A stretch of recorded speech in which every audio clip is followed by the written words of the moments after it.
People of the Kulin Nation. And I'd like to extend my respects to elders, past and present, and I'd like to acknowledge any Aboriginal community members who are here with us today. I congratulate all the 2017 nominees and wish them well for this morning. You'll find more information about all of the businesses that you're going to hear about this morning in your programs, so please take a look at those. This morning's breakfast will be recorded, so if you don't want your face to appear on any of the recorded material, please let our registration desk know. Please also turn your mobiles off, because we need no interruptions this morning other than you having some great chat amongst each other. We'd like to now make a very, very warm welcome up to the stage to Chris Hyson, Chair of Northlink.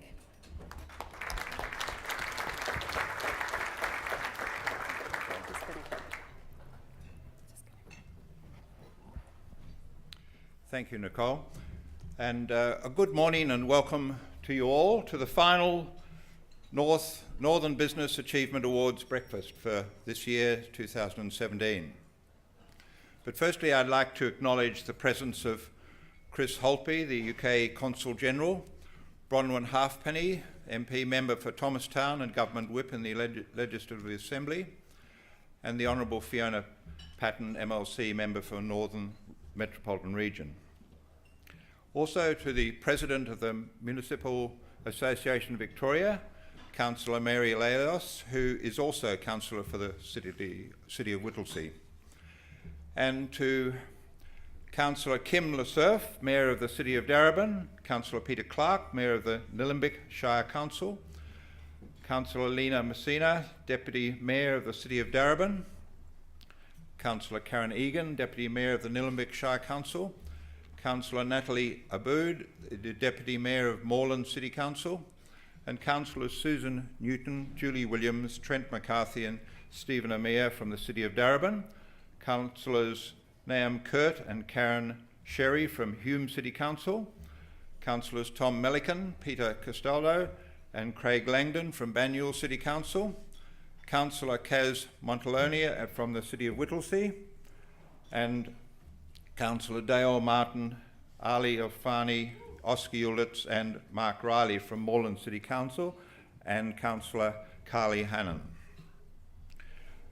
Also acknowledging Mark Stomer, CEO of Nillumbik Shire Council, Rob Lucas, the CEO of the Caravan and Trade Industries Association of Victoria, Claire O'Neill, Chair of Melbourne Innovation Centre, Hugh Moore, Executive Director of Investment Engagement, Department of Economic Development, Jobs and Transport, and Saab Motwala, the Regional Director of the Department of Economic Development, Jobs, Transport and Resources.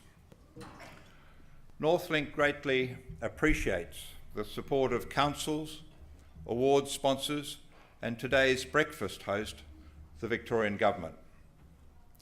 Also, a special welcome to our guest speaker, noted crime reporter and author John Sylvester.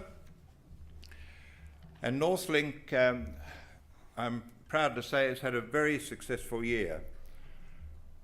One of our 2017 initiatives is jointly delivering a student placement program with the North's 4 tertiary education institutions. That's La Trobe University, RMIT University, Melbourne Polytechnic, and Bendigo Kangan Institute.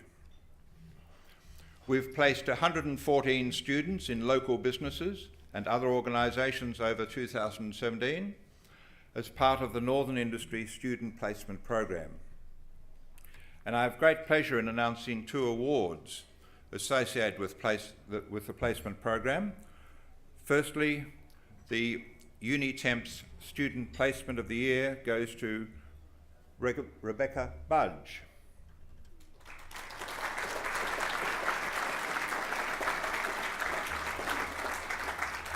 She's studying a Bachelor of Commerce and Bachelor of Science at La Trobe University for implementing a media strategy at the Inner North Community Foundation. Rebecca is currently on study tour in Bosnia, so she's not able to accept this award today, but I'll call on Sue Davies to accept from La Trobe to accept the award. Just in time.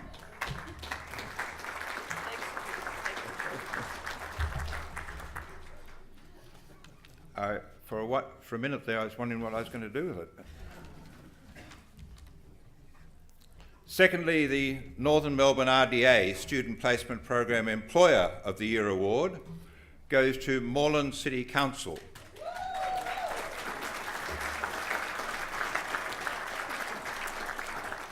For hosting 4 students from Melbourne Polytechnic, RMIT University and La Trobe University in a variety of roles. And I'd like to invite Councillor Ali Alfani to come to the stage here to accept the award.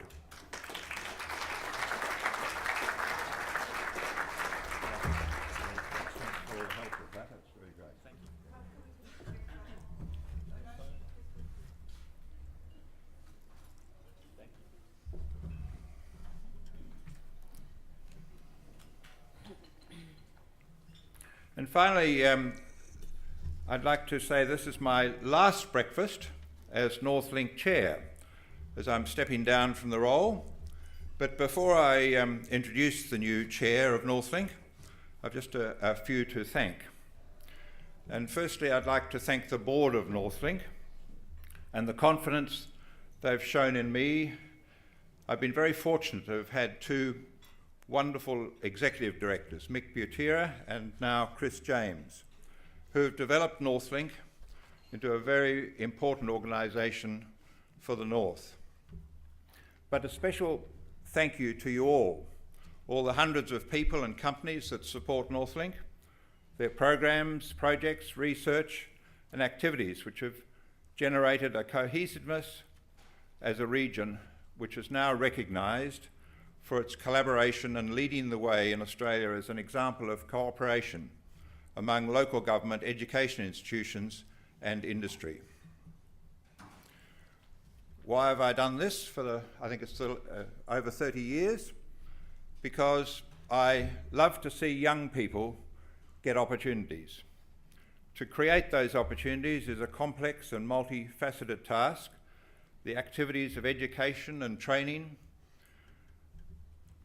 all levels of government and industry, all impact, and it's wonderful to see all of these stakeholders working together to achieve growth in the economy of this region. So I'd like to introduce the new Chair, Link Horton, Head of Property at Melbourne Airport. He's taken over as Chair. He's had experience on the board of Northlink for some time and led committees on strategy and membership and important tasks within the board. So I'd like to ask Link to come up and say a few words.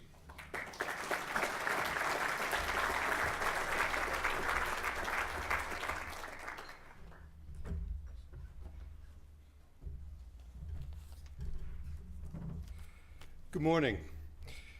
It's my privilege as the incoming chair of Northlink to provide another thanks to our outgoing chair, Chris Howson. To acknowledge Chris as the outgoing chair of Northlink is probably an understatement, really, of his role in advocating the values of Melbourne's North over the past 30 years. As a prominent local manufacturer, Chris was a founding member of NITEL in 1987, which was a body of like-minded individuals and organisations located in Melbourne's North who believed changes in the economy required a joined-up response to ensure the economic prosperity of the region. It was his passion for the North and the energy he brought to advocating for it that saw NITEL flourish, eventually emerging into the Northlink organisation we have today.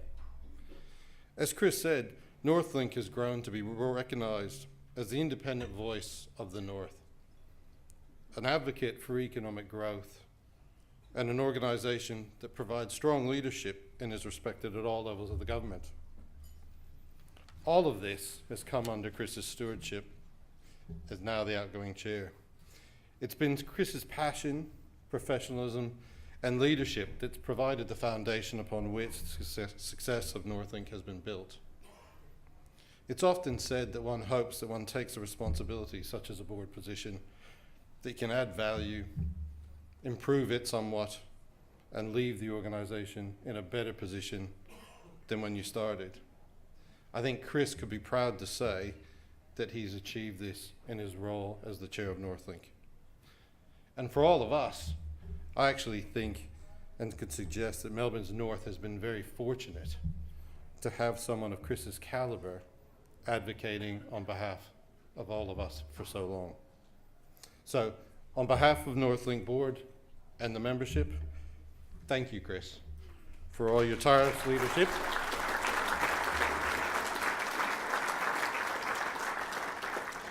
And I'd ask you all to now join me formally in thanking our outgoing chair, Chris Howson.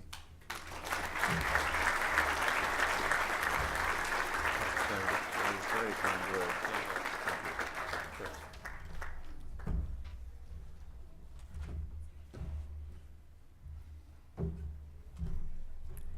And some beautiful words there.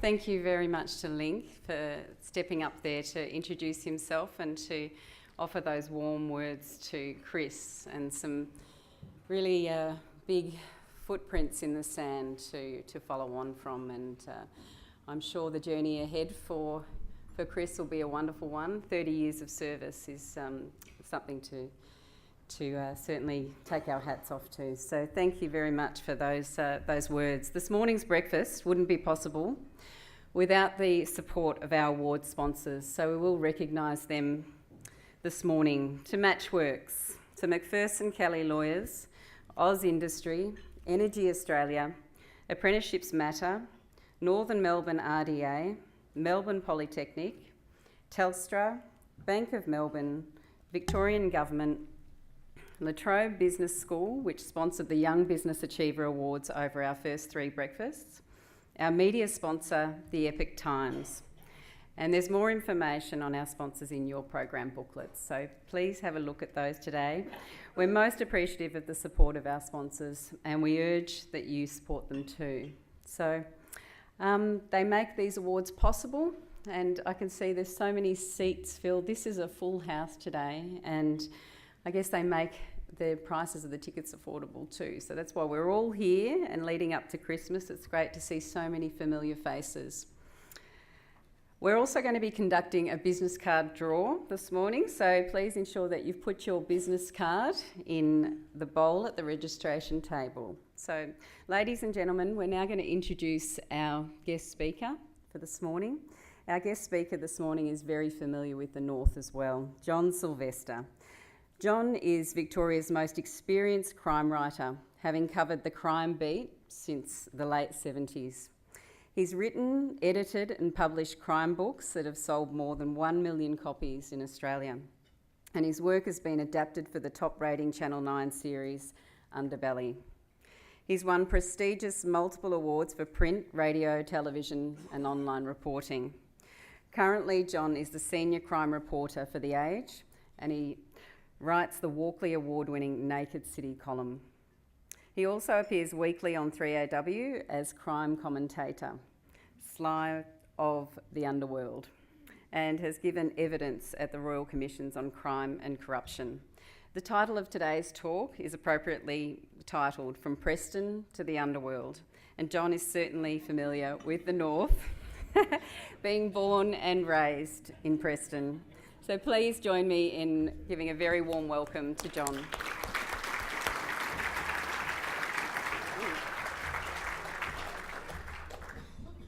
Good morning. It can be daunting to stand up in front of a group of strangers because you never know how you're going to be received. I gave a speech once and somebody said, "Do you recognise anyone here?" And I said, "Yeah, that guy Ron Crawford over there, he killed his wife." I'd expressed that view on radio, so he glared at me during the speech and didn't laugh at any of the jokes. I gave a speech at the Victoria Police Officers College. Really, really hard course. It used to be at Airlie at the top of the Domain Hill, that lovely building. Tough course. I think it was 5 months live-in when I did it. And fortunately for them, the 24 students, all middle-aged men, they were informed the day before I was to give a lecture that they had passed. And being coppers, they did the natural thing is, and they went out and got on the gas that afternoon and right through the evening. So when I was there bright and early the next day, all I saw were 24 overweight men sweating through their shirts with tiny little red eyes staring at me, and I could feel the vibe. All they were thinking was, just please die. Just stop speaking. So you look around desperately to see if anyone's interested, and there was a visiting student from the South Pacific Islands, and he was looking at me. So I looked at him, and I spoke just to him, and he looked back at me, so I talked some more, and it was sensational. At the end of it, the Commandant came up and congratulated me, thanked me, and gave me a plaque, as they always do. And he said, sorry they weren't listening. I said, at least the bloke from the islands did. He said, mate, he did not understand one word you said. He was just terrified because you kept staring at him. So if I start staring, you'll know I'm going down like a lead balloon. In fact, I do feel quite comfortable being here because, as you just heard, I am a boy from Preston.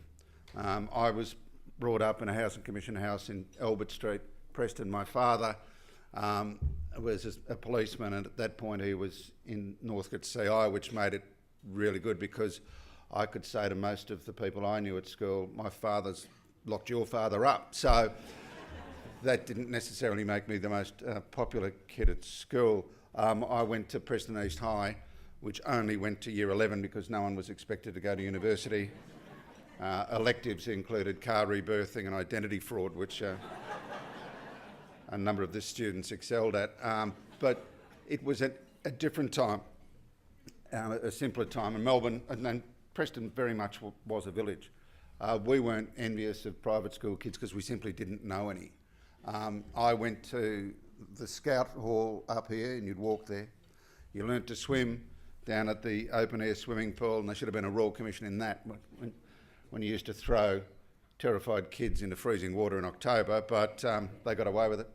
And we all just, holidays were held here, we were all together.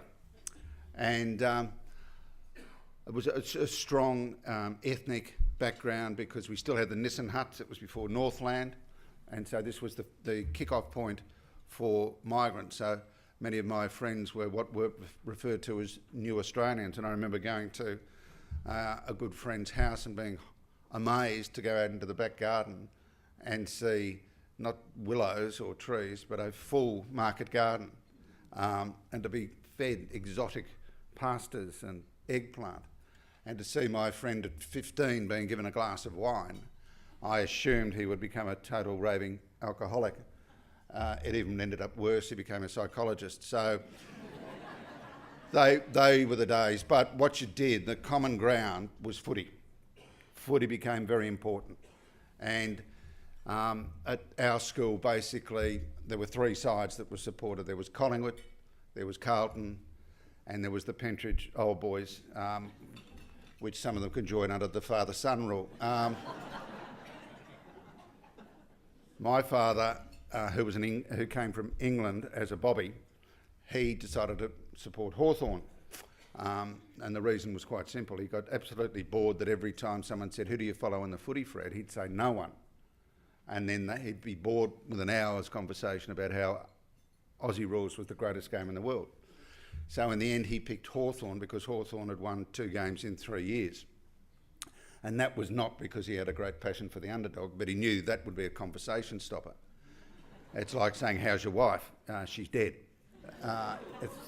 There's nowhere really to go. So when they said, "Who do you follow?" "Hawthorn," they changed the subject. So here am I, following Hawthorn with a father who was a policeman. We had the trots down at the Oval,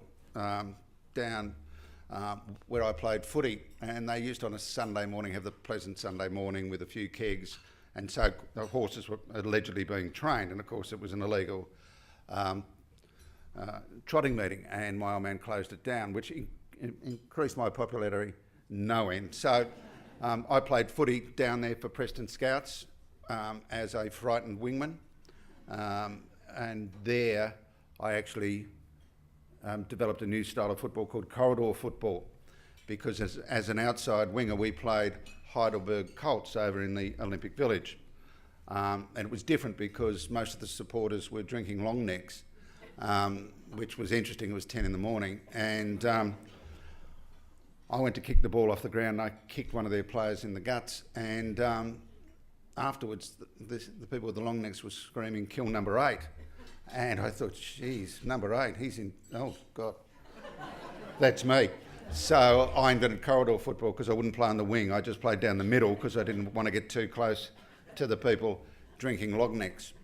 Down at Preston East High, you'd walk up Tyler Street, and I was a student there for 5 years, and not once, not ever, did I turn right into Crivelli Street, which was known as Little Chicago with good reason.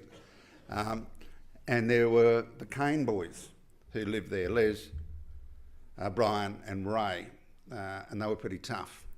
For the police there were the O'Loughlin boys, and there were 5 O'Loughlins who went through, all who were stationed at Preston at different times. Neil O'Loughlin ended up Deputy Commissioner. But it became a tradition for the Kanes to punch on with the O'Loughlins. So both graduated in their own fields to excel. Les became a serious gangster, and it was around the time of the bookie robbery, 1976, and there was a fellow called Ray Chuck. Ray Chuck was from out this way as well, but Ray was doing time in the Isle of Wight in England, and he actually got leave, pre-leave, and he came back to Australia to check out the Victoria Racing Club for the bookies. He had seen a group called the Notting Hill Gang in England do these sort of raids, and he thought, we can do that over here. So like a footy coach, he recruited a team when he came back, and he trained them to do the bookie robbery, which I think there was 116 calico bags full of cash, much of it undisclosed, so we really don't know how much was taken. Best guess, between 1.6 and 6 million. Now, while the police had a fair idea who did it, so did the Kane boys. So Les started to stand over Ray Chuck and his group, saying, we want a slice of the action. Now, Chuck knew that the only way to deal with a Kane was a preemptive strike. So they turned up at Les's house in Wantirna and machine gunned him in a room and took him out, and his body was never found.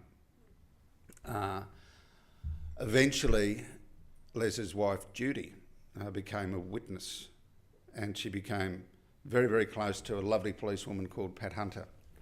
And because there was no body, eventually the people, including Ray Chuck, were acquitted. But Pat always remained a mate of Judy. And Judy was a lovely woman who just made the mistake of falling in love with the wrong man. And years later, cynical detectives would say to Pat, why are you hanging around with that Judy? And Pat would say, she's lovely. And Pat sadly developed leukemia, and it was Judy who nursed her until she died. And I remember going to the funeral and seeing Judy Kane, the former wife of a gangster, in the front pew along with the Commissioner and the Deputy Commissioner, totally accepted within the Victoria Police family for what she'd done. Now, she's gone on and been quite successful in private enterprise. So, I mean, it's really sad to say, but I think probably the best thing that ever happened for her was that Les was killed in that way. But as you can imagine, once Chuck and his team were acquitted of the murder, it was left to the other Canes to even up, and it was Brian Kane. Ray Chuck had one more trial, and it was on an armed robbery, and it was in November 1979. And Ray was taken from the cells. He was held by 2 consorting squad detectives and brought into court at the old magistrates' court, where a man with a beard stood up and said, "Cop this," and shot him twice, killing him. And that was Brian Kane. And Brian Kane clearly had assistance from some detectives, because if you knew that area at the back of RMIT, it's like an absolute rat's nest, and you couldn't know where you were going. And yet he knew exactly how to run, where to go through the building, through the back of the car park, and then a corrugated iron fence had been peeled up so that he had his way out. So Brian got away with it, and there was no doubt that that was effectively a sanctioned hit by certain corrupt elements of the Victoria Police. And of course everyone knew it was Brian, except no one could prove it. But of course the remnants of the bookie team knew it. So 2 years later, Brian was at the Quarry Hotel in Northcote, Brunswick, when 2 men walked in and shot him. And he was diving to his mistress's handbag because that's where he had his gun, but he couldn't get there quite in time. And the people who killed him were a fellow called Russell Cox and another fellow called Rod Collins. Russell Cox would be one of the most interesting crooks we've ever had, in that he escaped from the maximum security division, Katingal, in New South Wales, and he was on the run for 11 years. And he was a master of disguise. His dog even had an alias, so that he would answer to 2 names. And Russell also would answer to the name Mr. Walker from the Phantom. So he would go from his house every morning for a pre-dawn run. He was a vegetarian and fitness fanatic, but he always knew to be out of the house at dawn in case there was a dawn raid. And then he and another fella franchised serious armed robberies. So if you were a crook, you could go to Russell, and for a fee, he would give you plans, disguises, guns, penicillin, bandages, even metallic signs to put on the side of your car, like, you know, a blood courier or pathology or so on, so that you could sit off a place and have a look at it. And he did some of the biggest armed robberies we've seen in this state. And on 2 occasions he nearly got caught, but he had the innate knowledge and the instinct of a fugitive. And one was on Queensland Rail, and he walked in, and as he walked through he saw a security dog, and he thought, that's not a railway dog, it's a police dog. So he walked straight through the car park to the other end where there were some plainclothes police. He jumped in the back of their car, put a gun to their head and said, "Drive." So he actually got the police to let him escape. So for 11 years he was on the run, did all these armed robberies. Then down at Mount Martha he had a blue with his partner, which involved a gun battle where he shot his mate dead and was shot himself. His girlfriend, Helen Dean, a nursing aide, took him to New South Wales to a country doctor, where he convinced them that he'd been shot in Papua New Guinea and had flown back because of the conditions over there and wanted to be patched up, which he was. The police went right through the place and they found all these armed robbery kits in like steel trunks in the ceiling. But they didn't check under the shed. Later they were tipped off that he had $1 million in a barrel under the shed, and when they came back it had been graded down and there was just the big hole. So Russell had come back and got the money. Eventually, up here at Doncaster Shopping Town, Russell was going to do an armed robbery, with another escapee who just got out called Ray Denning. And security there, armour guard, contacted the police and said, look, we think we're being followed. Just so happened there was an armed robbery squad unit in the area. So they turned up and they had a look, and they looked at a station wagon, and what did they see? But at the back, they could look in, and there was a library card from Long Bay Jail in the name Ray Denning. So how smart are you? So they knew what was going on.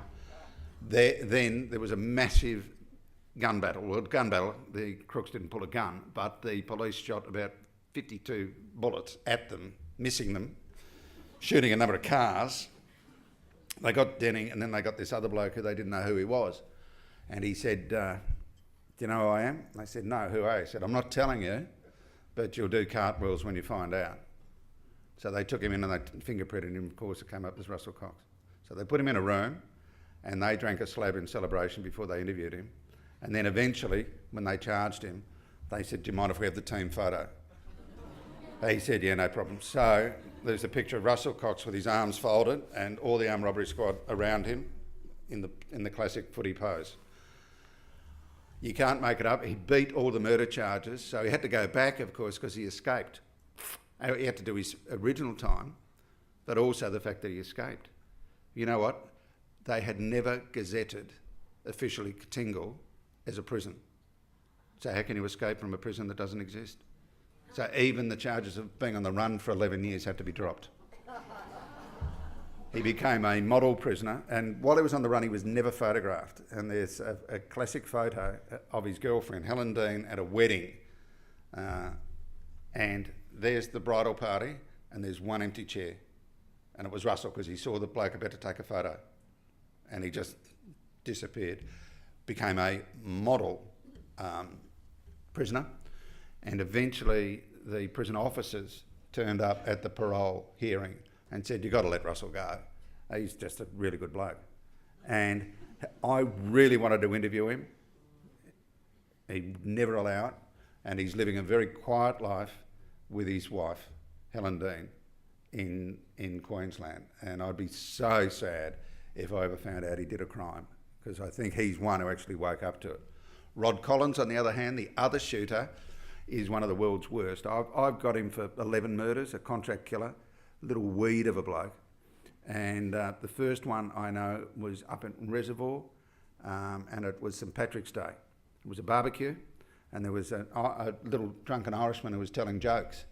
And Russell said, look, they're not very funny. I'd stop if I were you. And he told another joke, so he shot him. And then the host of the party, who suggested this probably put a damper on proceedings, said you shouldn't have done that, so he shot him in the leg. When the police went to get him, the SOG did the raid, and they had a bit of difficulty getting through the window. And when they got through, Russell was sort of bewildered in bed, and they grabbed him.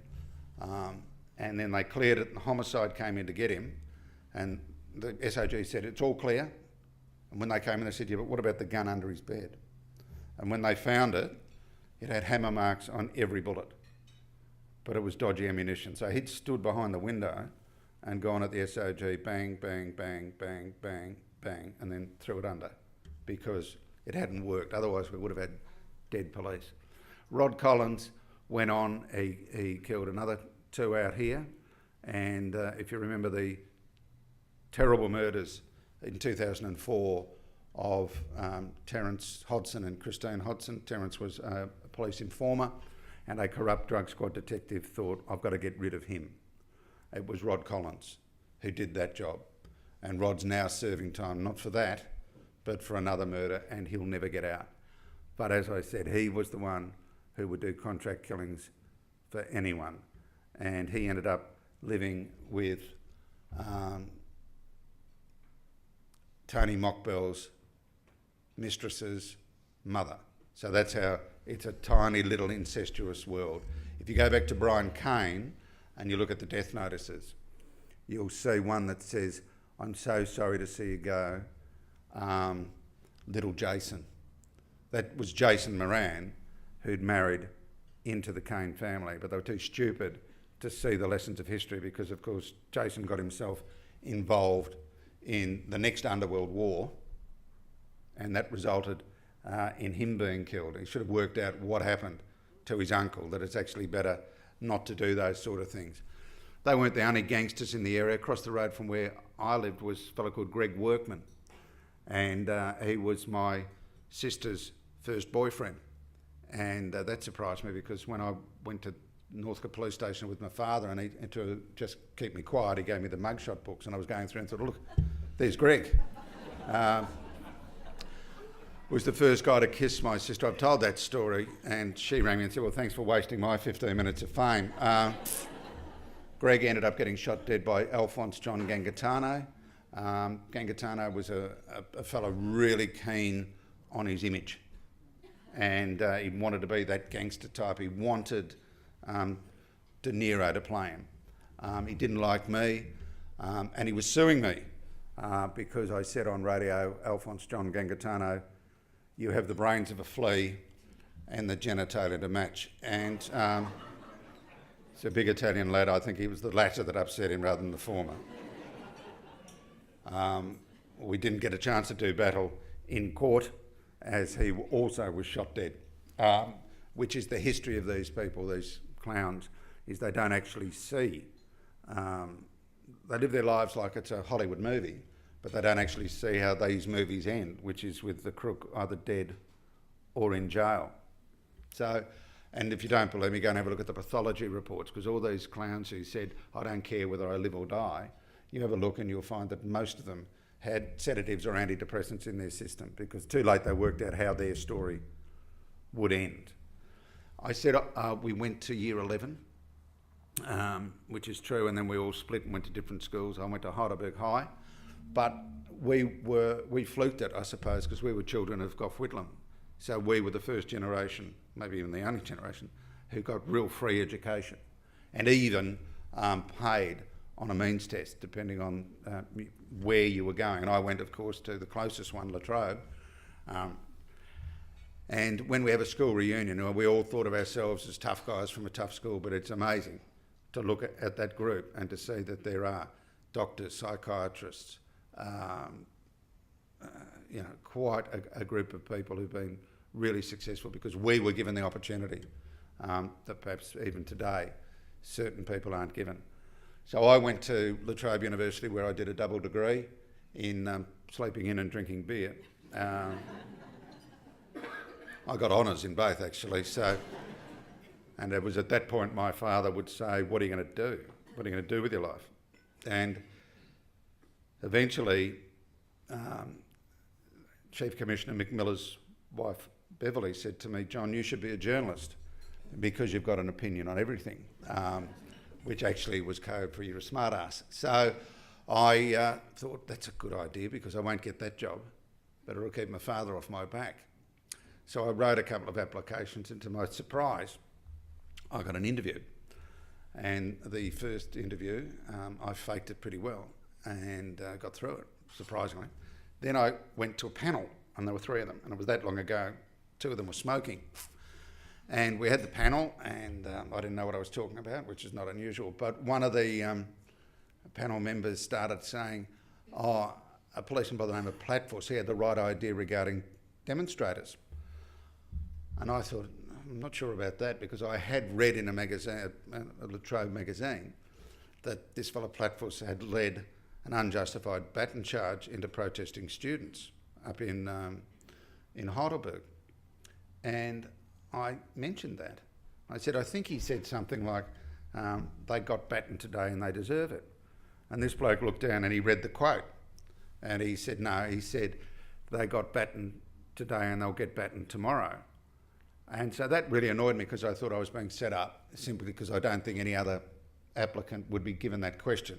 And that was because my old man was a copper. So I got a bit snarly, and the interview went downhill from there.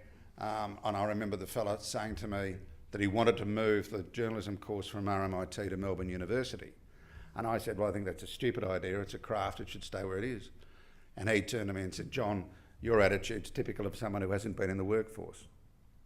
And I said, Mr. Hurry, your attitude's typical of someone who hasn't been to university, and I suspect never will. The bloke next to him, his cigarette started to glow, and he poured ash all over himself. I thought he was outraged. I realised later he was pissing himself laughing. I nearly said get stuffed, but I didn't, and I went out. 2 weeks later the phone rang, and it was Bill Hoey. And he said, "You've got the job." And I said, "Oh, okay." He said, "Where would you like to work, the Herald or the Sun?" I said, "The Herald." He says, "You start at the Sun on Monday." So, and I knew nothing about journalism. I don't want to put you off your breakfast, but I turned up in a pair of skin-tight flares and a Polaco body shirt. And in the little slit pocket, I had a gold pen that was given to me for my 21st. And I walked into the editor and I said, "Where's my office?" He burst out laughing. And then he looked me up and down and he said, "Leave the pen at home, son, it'll get stolen." I thought, "You cynical old man." 2 days later it was stolen. So that was my first lesson. I was particularly hopeless at general reporting, and then out of desperation or frustration they sent me to police rounds, which was an office in the Russell Street building. And I loved it because there was a group of young reporters around that same age. We had great interest. We could get good stories, and it filled my KPIs in that you were allowed to drink beer during the day and drive a car very fast. So I love that, but certainly policing was somewhat different in those days. I recall the armed robbery squad coming down and saying, "Would you help us with a lineup?" Not a worry. There's all of us. We're all about 6 foot. We're all in our 20s. We're all in flares and Polaco shirts. So we took our ties off. So we didn't really look like armed robbers. And I've gone upstairs, gone in the armed robbery squad, and my heart sunk because sitting in the corner, half asleep, is a guy. He's got dirty jeans on. He's just nearly snoring. He's 5'2", and he's black. And I thought, "You're kidding, you can't have us in a lineup with him." And one of the detectives said, "Mate, he's a visiting detective from Papua New Guinea. He's just went to lunch with us, so don't worry about him." In we go, and we come into the auditorium. And there's a fella there, and he had a mullet, he had a check shirt, stove, black jeans, he had a pair of runners on with no laces. And he had that fashion statement that really didn't take off, the sort of teardrop tattoo down here. Now, I wasn't that clever, but I thought, I reckon that's the suspect. So I went and stood next to him as we all lined up, and it was a bank robbery in Clifton Hill. And in came the manager, and he walked up and down, and I could see he recognised this guy, but he said nothing. I later found out he'd been through a traumatic trial in another armed robbery and vowed he'd never do it again. So in came the teller, and she was a young woman, I'd say in late teens, and she walked up and I thought, well, she's the hope of the side. And as she walked up, and I still don't know why, I started to go, warm, warmer, hot. And when she got to him, I started making sizzling noises. So she said, "That's the man." And he got 12 with a 7, and we got a slab of Crown Lager. So that's how the justice system worked in the late 70s. The armed robbery squad had their own rules, and if you remember, Russell Street at the back was the Mackenzie Street car park, which overlooked the armed robbery squad office. And police would park their private cars there. And there was a parking officer who tried to become a police officer and it failed, so he had a bit of a grudge against police. So he would come in the afternoon and try and book them. Now the armed robbery squad didn't like that, so they got one of their exhibits, which was a high-powered air rifle, and started to shoot at him. For a bloke who was a bit overweight, he was pretty agile. He used to do sort of combat rolls and try and put tickets on the car. He's the only prison officer who can actually march on Anzac Day for having done his job under fire, but eventually he was charged with assault police and resist arrest, and that was the end of that. Those were those days. As I said, this all came out of Preston. There was no sense of envy to anything else. There was a great sense of community, and it was a stepping point for a number of, as I said, new Australians, but immigrants and migrants who were welcomed perhaps more than we do now, and perhaps we can learn a few lessons from the past. Thank you very much and enjoy the rest of your day. Thank you.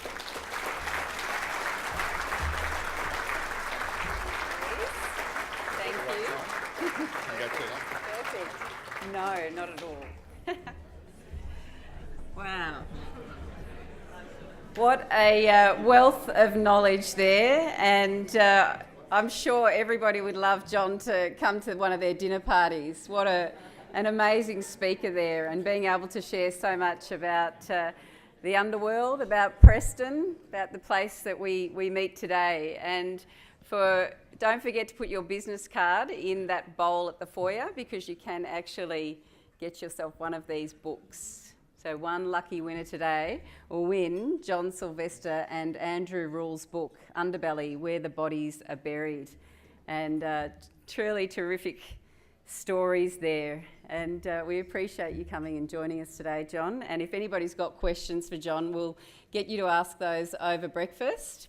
Have a yarn. And wow, I love those stories. I used to work in a solicitor's firm who used to represent a lot of the underworld. And I was just a little budding journalist student at the time, and I used to listen to their stories as a receptionist, and it was late night listening to from the underworld's kind of perspective. And I tell you what, they were equally as interesting. All I wanted to do was get in that prison and start taking notes of some of the hardship of the stories that those men had faced. But without further ado, we're going to move on with the program, and the exciting part now is we're going to have our breakfast. We're all starving, I know, it's time to get moving for the day, but we'll return for the presentation, the very important presentations today, which many of you are here for, the Northern Business Achievement Awards for 2017. So please enjoy your breakfast and chat amongst yourself, plenty of networking, and we'll come back to the awards shortly. 8:20 we'll be joining back.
I know, we don't really want to stop our conversations. We're having such great conversations this morning. I can hear them. Good energy in the room. You all had a beautiful breakfast. Everyone's ready for a great day. I have to eyeball a few people to get them to start moving back to seats. We've got important stuff to get on with. Come on. Okay. It's now time for the presentation of the 2017 Northern Business Achievement Awards. I'd like to ask all sponsors who are presenting an award if you can please make your way up to the right of the stage. So there's a few of you, our lovely sponsors, please come up. Join the ladies over here just to the right. As the winners are announced, please make your way to the left-hand side of the stage to accept your award. Photos will be taken of each winner on receiving their award, and again at the end of the breakfast with their council representatives and with sponsors of the award category. So you'll need to make your way to the back of the room, just over here to your left at the end of the program today. Information on all of our businesses can be found in your programs on your tables. So just a reminder there. I hope you all enjoyed your lovely breakfast. There's a lot of delicious looking fruit in the middle of the table, and the coffee's smelling great too. So if we can please welcome, for our first award, please welcome Robert Pears from Matchworks to present the Customer Service Award. And the winner of the Customer Service Award is, drum roll, Nova Caravans. Yay. Nova Caravans provides continual support and peer-to-peer opportunities to customer and dealer groups through their Caravan Owners Club. So big congratulations to Nova Caravans.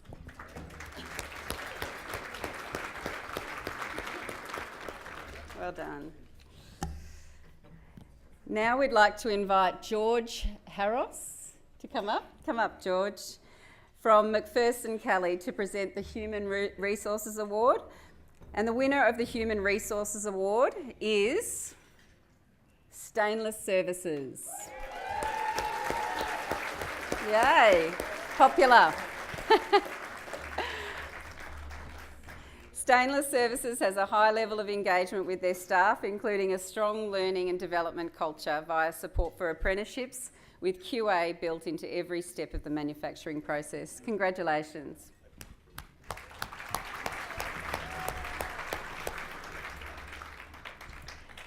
Now I'd like to invite Sue Byrne from Oz Industry to come up to present the Innovation and Enterprise Award. Hello. The winner of the Innovation and Enterprise Award is Space Tank Studio. Yay! Another popular crowd. Well done. Congratulations. Space Tank Studio has built an innovative community of maker talent from scratch, with a growing profile in the global startup scene. Congratulations. Cool. Maker talent. That's a pretty cool word. Like to be part of that gang. Pretty cool. Okay, I'd now like to invite Danny Harris from Energy Australia to come up and join us to present the Export Award. Thanks, Danny. Nice to meet you. Okay, the Export Award winner is probably another very popular local business, and I don't even need to use the word popular here. The business is Elk. Woo!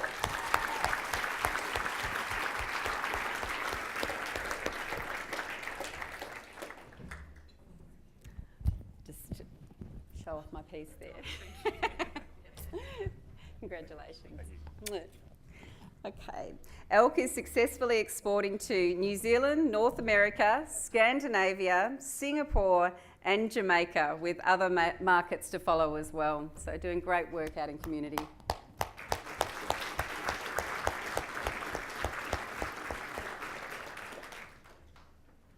And our global community, no less, too. Congratulations, guys.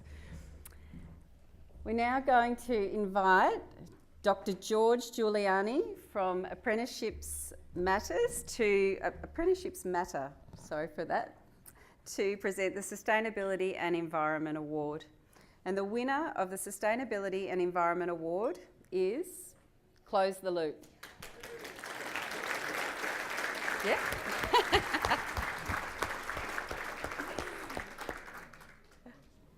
Close the Loop recycles printer and photocopier waste with zero waste to landfill and reintegrates these materials into new products. Congratulations, guys.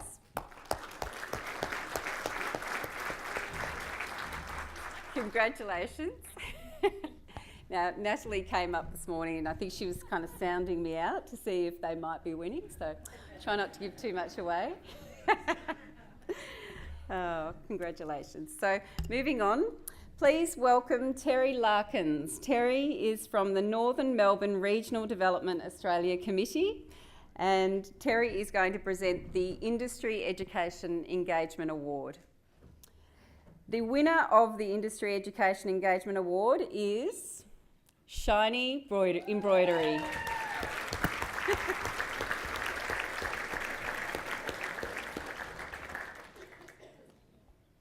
Shiny Embroidery works with RMIT and La Trobe universities on R&D solutions to business problems and provides workplace experience for postgraduate students.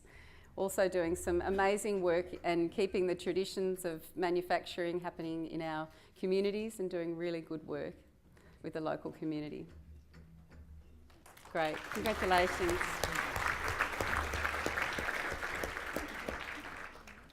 Okay, another familiar face. Greg Madigan from Melbourne Polytechnic is going to present the Workplace Diversity Award. I've got to get that word out.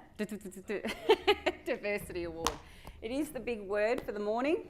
And the winner of the Workplace Diversity Award is a great business all about women, LP Warren Homes.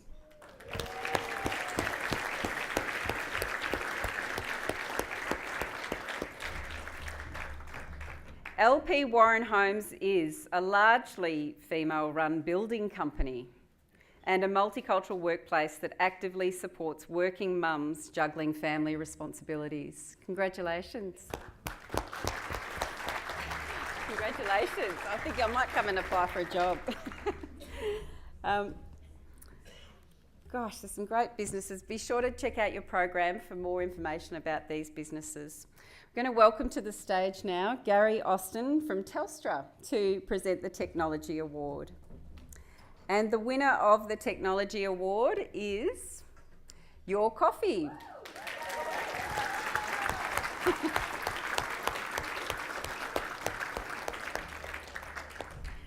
Your Coffee is a business that makes maximum use of custom design technology in the production process, from production tracking to data analytics to e-commerce.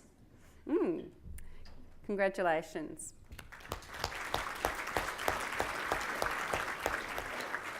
Congratulations. Okay. Now another exciting award. We're moving along very quickly here.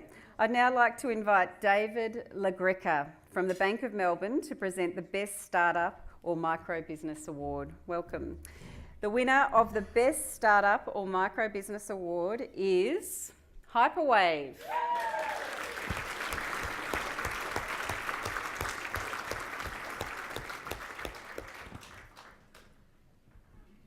Hyperwave is a company founded by 3 IT nerds. They're the good guys, apparently, seeking to bring wireless telecommunications direct to the customers where gaps exist in service delivery. Congratulations. Well done.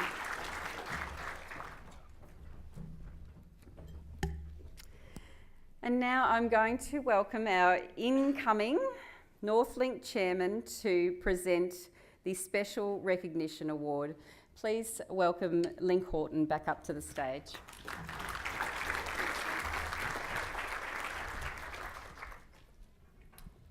Special Recognition Award goes to Melbourne City Rooftop Honey.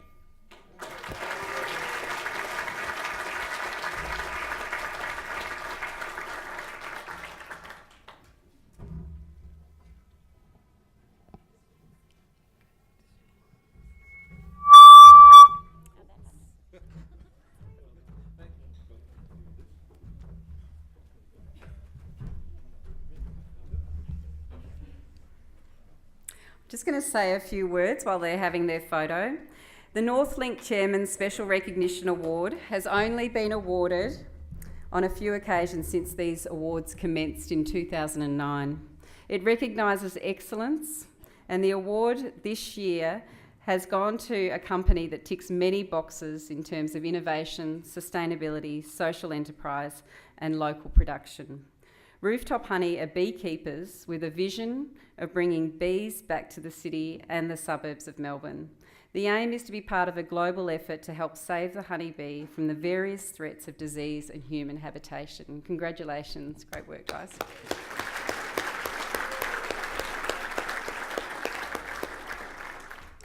And now, a very exciting award for 2017, the Business of the Year Award.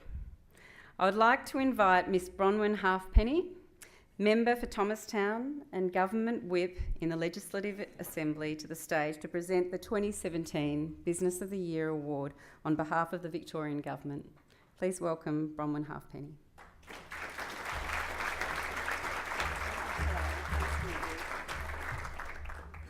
Now, I know we're all in suspense, so I'll be very brief.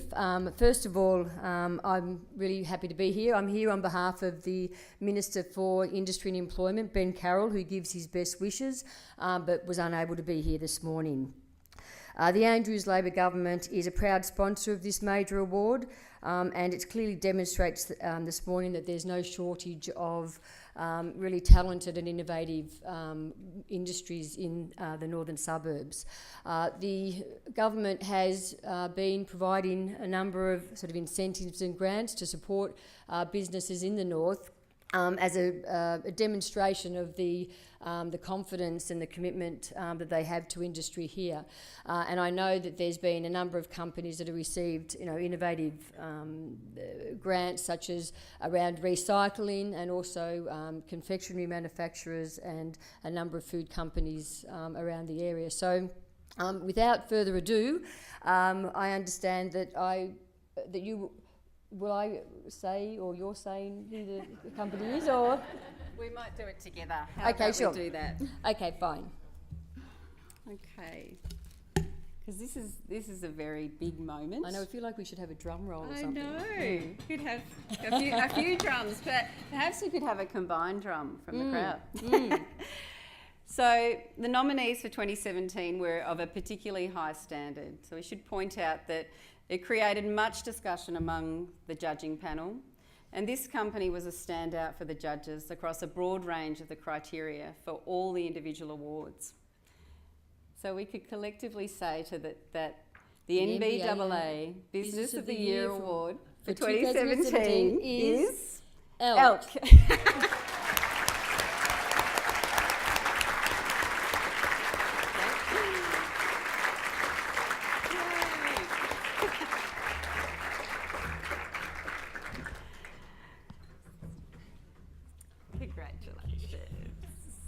Beautiful.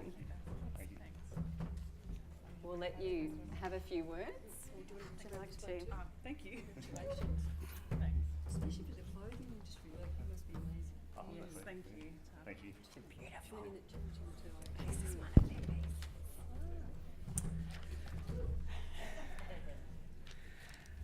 Thank you, everybody, and especially thanks to the City of Darebin for the nomination and for the support of our Mayor, Kim Lassurf, and for Philip and the whole team at the City of Darebin. We're blown away to be here and very honoured to be the winners of the award and representing our City of Darebin.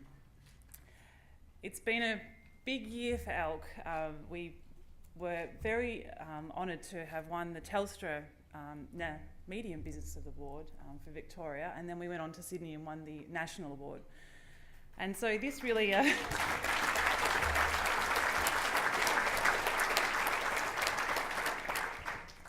so this tops it off, because this is home for us. I grew up in the city of Whittlesea, and we have lived and worked in the city of Darebin for 20 years, and then have just made the city of Banyule our home, so we've got fingers in every pie. 20 years ago, Adam bought his first shop up near Tyler Street in Preston, which was a little tamer, John, I think, than what it was in the 70s. But even still, it was Preston was considered to be a working class area, and but we've made it our home, and we have been very lucky to have been able to build a very successful business, and we have 75 staff now just here who mostly come from the city of Darebin. We're progressive and we're an innovative business, and We've got a really exciting future ahead of us, and as you heard, we export to lots of different countries, and we're launching in London in January, so only a few weeks away.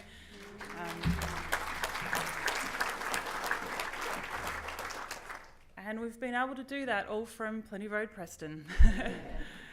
And we're very proud to have a very successful business, and thank you to so many of you who support us. And again, thank you for the award. We're very honoured to be the recipient. Thank you.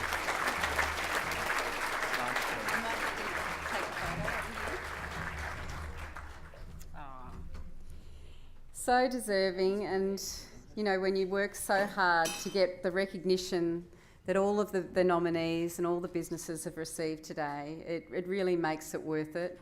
That hard grind of getting up, getting, you know, all that paperwork and all the business overseas, making sure your workers are happy, and making sure that you're doing, you know, giving back to community in such a positive way. Congratulations, guys. Thank you. Yep. Oops. Ooh. She's looking after my welfare. Oh, great. Health and safety. All right, so we'd like to just, if we could, just give a big round of applause again to all of the nominees that have been recognised for business excellence today.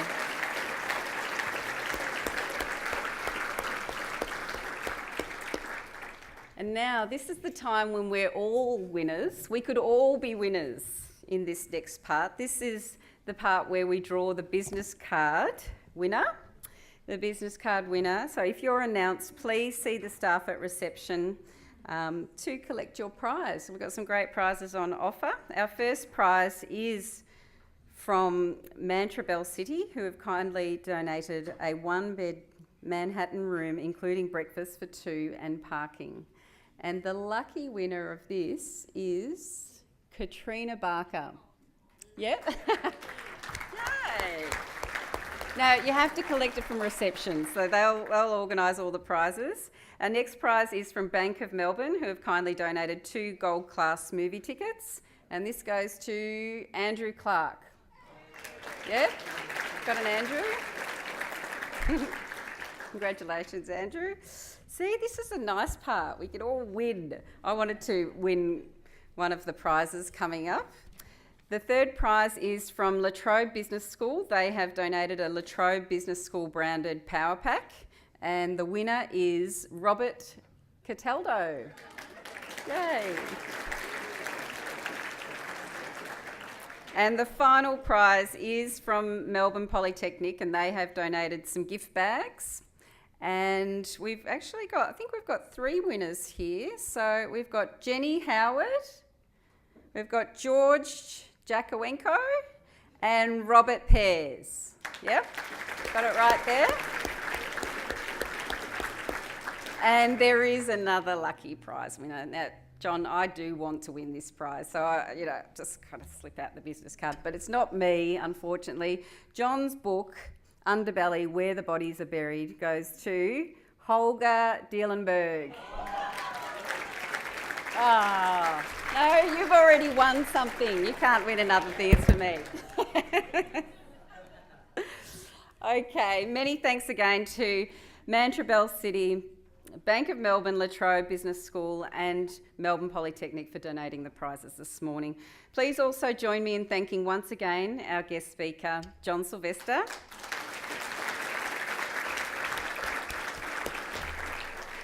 Our partners, the 6 councils comprising Melbourne's North and our sponsors, and it's so good to see all the council partners. I've worked with many of you for many years, and great to see all your faces here today. So we'd like to also say a special thank you to our sponsors Audio Visual Dynamics, Nbaa City, New Design and our event managers. There's lots of this team, they've done a great job. The JT Production Management guys, thank you for writing such good scripts, helping me out, and also with our AV and everything else. So our media partner, the Epic Times, and the staff of Northlink. And a special, very, very special thank you to Deb Redmond, who manages to put all the logistics and everything for us, and she's doing a great job. So thanks, Deb. Thank you once again to our Naming Rights Award sponsors, Victorian Government Department of Economic Development, Jobs, Transport and Resources, Oz Industry, McPherson Kelly, Matchworks, Northern Melbourne Regional Development Australia, Melbourne Polytechnic, Apprenticeships Matter, Telstra, Energy Australia and Bank of Melbourne. Also to our Young Achievers Award sponsor, La Trobe Business School. So a very special thank you to all of them. And we'll just do a last round of applause. Now, before you head off, you're getting an early out here, so I've just got to give you some other very important information. We were just observing that we've got a full house this morning, and as we sort of lead up to Christmas time, often you're not able to fill a room such as this. So this is a growing awards, and it really is looks like such a successful community gathering. This is the second time I've had the privilege of emceeing this event, and I've worked in the employment space for up to 15 years across the north and run very successful Aboriginal employment partnerships. And to see you all here today, I hope that I get the chance to engage with many of you as well. But what is important is that we will be back next year, and the dates for the 2018 Nbaa breakfast will be on the 1st of March, and that'll be the next one for next year, and it's going to be hosted by Cities of Moreland and Whittlesea, and it'll be here once again at Mantra. That's if we can squeeze everybody in. I think we're getting quite large. So Chris and Link, you might have to think hard about expanding the venue or squeezing some more tables in. But I'd just like to remind this morning's award winners, if you can make sure that you and your respective councils head to the back of the room for your photos, so up to the left there. And I just would like to wish everybody a wonderful, safe and rewarding Christmas, and I hope you enjoy your time with your friends and family. And thank you very much for joining us here this morning.